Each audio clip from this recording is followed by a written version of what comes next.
Социјалдемократскиот сојуз на Македонија синоќа во Кавадарци одржа трибина во Домот на културата Иван Мазов Климе. На трибината зборува потпредседателот на СДСМ Оливер Спасовски, членот на Централниот одбор на СДСМ Тројан Димковски и заменик премиерот за економски прашања Кочо Ангјушев. Правдата е најважна работа во секоја држава, порача потпредседателот на СДСМ Оливер Спасовски на трибината во Кавадарци. Затоа, дополни Спасовски, сите ние треба, односно заедно се боревме, затоа што правдата ја враќа довербата кај граѓаните. Имајќи во предвид пред се храброста на нашиот лидер, председател на Социјалдемократскиот сојуз Зоран Заев, немаше дилема да одлучиме за храбри потези кои што ќе исчекорат напред, кои што ќе однесат државата на еден поинаков пат од тој што беше предходно, и затоа направивме се да ги решиме сите отворени прашања со нашите соседи, да се измириме со секого и да понудиме пријателска рака за соработа. И тоа е нешто што се препознава и внатре во државата, нешто што се препознава и надвор од Република Северна Македонија. Нешто што е исклучително важно ако сакаме да имаме мир и стабилност и од држава која што го доведуваше во прашање својот интегритет или својата стабилност. Успеавме да покажеме дека можеме да бидеме држава која што ќе нуди на регионот стабилност и сигурност со собствен пример, со начин на кој што ги решаваше отворените прашања, со начин на кој што знаеше да се справи со сите овие проблеми кои што ги имаме. И затоа можеме сега, после 2,5 години, да констатираме дека ја направиме најважната работа, а тоа е вратиме слободата и демократијата, заради тоа што таа битка беше битка за слобода на секој еден од нас.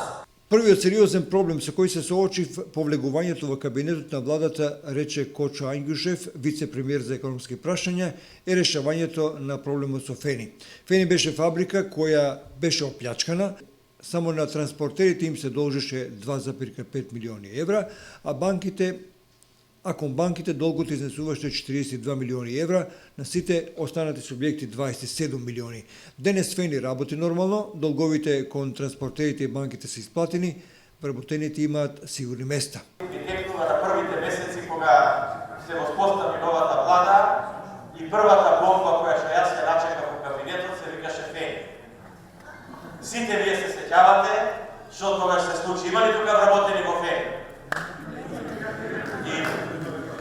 Таа бомба отприлика изгледаше вака, една компанија која што 2 години не дала замачна сметка, која што беше оплячкана, која што газките тогаш ги изделе парите и која што само на транспортерите во Кавадарци должеше над 2,5 милиона евра пари, која што на вработените не им беше известна судбината, која што на сите банки во државата им должеше 42 милиона евра пари и на сите останати субјекти во државата 27 милиона евра пари.